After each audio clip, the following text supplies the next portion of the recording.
Assalamualaikum warahmatullahi wabarakatuh. Baiklah, saya Liza Oktavia dari kelompok 8 akan mempresentasikan makalah kami yang berjudul KAS atau khusus dan taksis. Yang pertama yaitu pengertian KAS atau khusus menurut para ahli usul. Pengertian KAS atau khusus adalah lawan dari pengertian am. Dengan demikian, bila telah memahami pengertian lafaz am, secara tidak langsung juga dapat memahami pengertian lafaz KAS. Setiap lafaz menunjukkan arti tunggal, itulah lafaz KAS. Dan menurut kesepakatan ulama, bahwa setiap lafaz yang KAS menurut pengertian yang qat'i atau pasti, yakni tidak mengandung kemungkinan lain dalam pengertiannya. Definisi KAS yang diajukan oleh Al-Midi adalah suatu lafaz yang tidak patut digunakan bersama oleh jumlah yang banyak. Definisi yang sedikit berbeda dirumuskan oleh Al-Qudahari Bek, yaitu lafaz yang dari segi kebebasan ditentukan untuk suatu arti secara mandiri. Menurut definisi terakhir ini, lafaz KAS itu ditentukan untuk menunjukkan satu satuan secara perorangan seperti si Ali, atau satuan secara kelompok seperti laki-laki, atau beberapa satuan yang jumlahnya tidak terbatas seperti kaum, atau lafaz lain dalam bentuk satuan yang tidak terbatas, tetapi tidak menunjukkan seluruh satuan yang masuk dalam pengertian am. Pengertian KAS adalah apa yang sebenarnya dikehendaki adalah sebagian yang dikandung oleh lafaz, sedangkan pengertian khusus adalah apa yang dikhususkan menurut ketentuan bahasa, bukan berdasarkan kemauan. Ada pendapat yang mengatakan bahwa KAS itu adalah apa yang mencapai kepada sesuatu yang tertentu melalui ketentuan bahasa, sedangkan khusus adalah apa yang mencapai sesuatu bukan lainnya, namun boleh mencapai yang lainnya itu.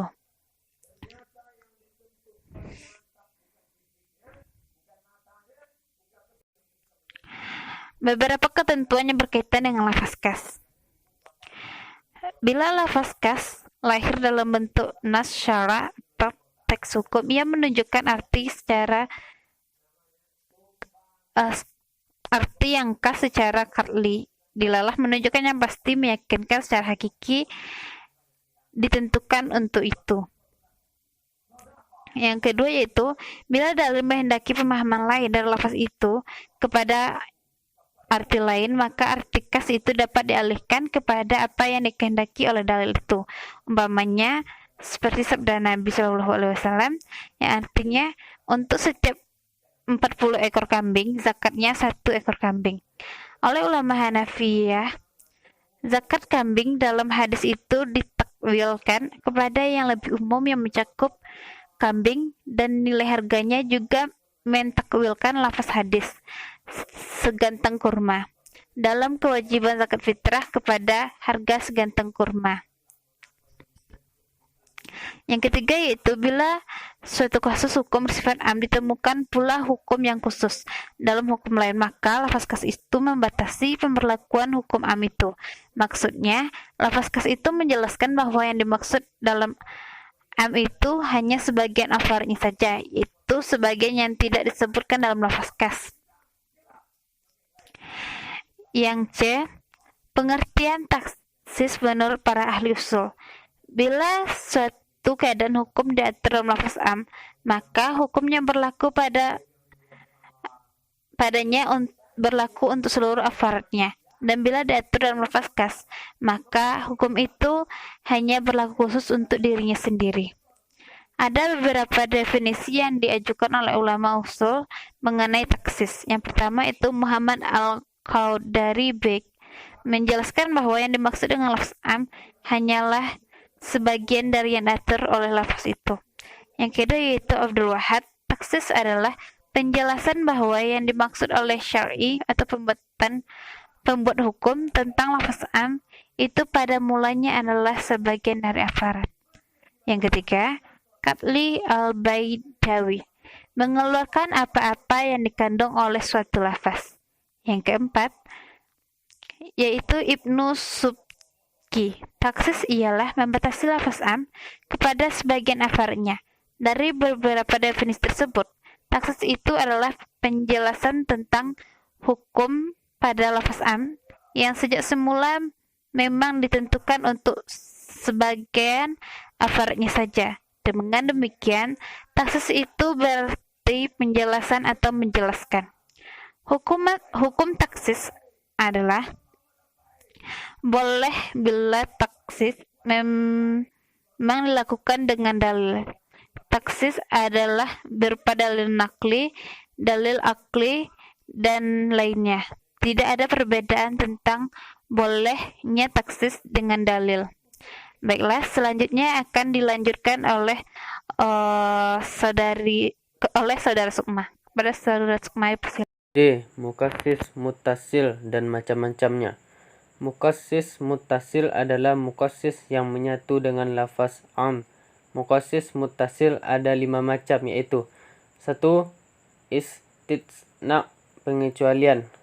Istitsna ialah mengeluarkan sesuatu dari pembicaraan yang sama dengan mengeluarkan kata kecuali atau kata lain yang dimaksud dengan itu. Umpamanya firman Allah dalam surat Al-Asr ayat 2 dan 3 yang berbunyi, Bismillahirrahmanirrahim, illal ladzina amanu wa amilus solihati wa tawasaw bil haqq wa tawasaw bis sabr. Sesungguhnya manusia itu dalam keadaan merugi kecuali yang beriman dan melakukan amal soleh. Ada 3 syarat bagi istitsna untuk menjadi mukassis, yaitu yang pertama, yang dikecualikan itu bersambung dengan lafaz yang dikecualikan. Tidak ada halangan dalam keterpisahan antara keduanya, namun sekadar untuk bernafas. Yang kedua, yang dikecualikan itu tidak menghabisi afrad dari tempat ia dikecualikan. Yang ketiga, yang dikecualikan itu termasuk dalam lingkup tempat ia dikecualikan secara sengaja. 2. Syarat ialah sesuatu yang lazim dengan tidak ada diberi sifat atau mausuf, tetapi tidak lazim dengan adanya mausuf. Contoh taksis lafaz am dengan syarat adalah firman Allah dalam surat An-Nisa ayat 101 yang artinya, bila kamu berada dalam perjalanan tidak ada hubungannya kasar solat bila kamu takut akan fitnah orang kafir. Kebolehan mengkasar solat yang disebut secara am dalam ayat tersebut dibatasi dengan syarat bahwa solat itu dilakukan dalam perjalanan. 3. Sifat adalah sesuatu hal atau keadaan yang mengiringi dan menjelaskan sesuatu zat dan perbuatan. Contoh taksis am dengan sifat adalah firman Allah surat An-Nisa ayat 25 yang artinya, maka boleh kamu mengawini hamba saya di antaramu yang mukminat. 4. Limit waktu. Goyah ialah limit waktu yang mendahului lafaz am, sehingga kalau ia tidak ada, maka akan terliput semua afrad am atau waktu. Umpamanya firman Allah dalam surat At-Taubah ayat 29 yang artinya, perangilah orang-orang yang tidak beriman hingga mereka membayar jizyah. Potongan pertama ayat ini mengandung arti keharusan memerangi orang-orang yang tidak beriman. Datanglah ucapan hingga mereka membayar jizyah, mentaksiskan untuk membatasi keumuman kewajiban memerangi orang kafir itu. Dengan goyah itu berarti bahwa sesudah mereka membayar jizyah, maka tidak ada lagi kewajiban memerangi mereka. 5. Bagian sebagai pengganti keseluruhan.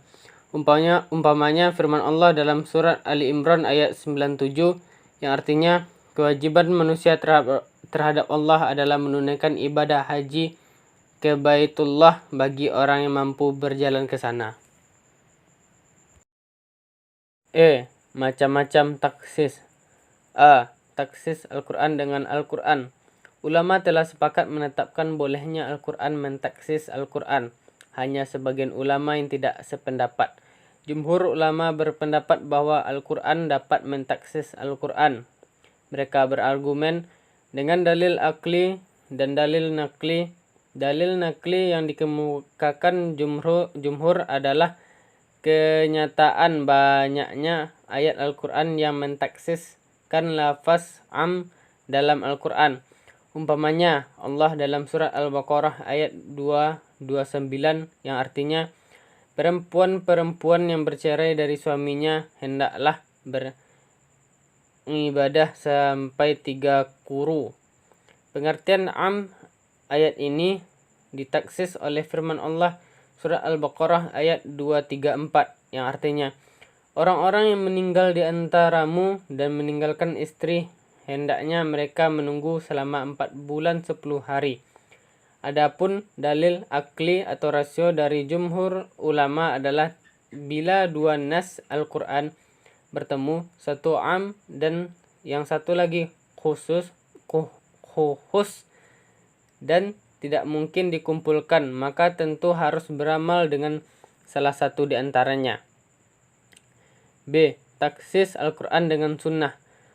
Untuk sunnah yang kekuatannya mutawatir, para ulama tidak berbeda pendapat tentang bolehnya sunnah itu mentaksis Al-Quran.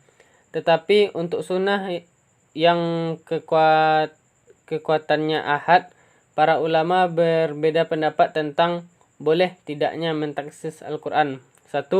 Imam mazhab yang 4 berpendapat bolehnya mentaksis Al-Quran dengan khabar ahad. Pendapat ini juga dianut oleh kalangan ulama Syafi'iyah dan Hanabilah. 2. Isa ibnu Abban dari kalangan ulama Hanafi berpendapat bahwa bila am itu telah mengalami taksis dengan dalil qat'i, maka untuk selanjutnya boleh taksis dengan khabar ahad, tetapi taksis pertama tidak boleh dengan khabar ahad. 3. Segolongan kecil ulama kalam menolak taksis Al-Quran dengan sunnah secara mutlak.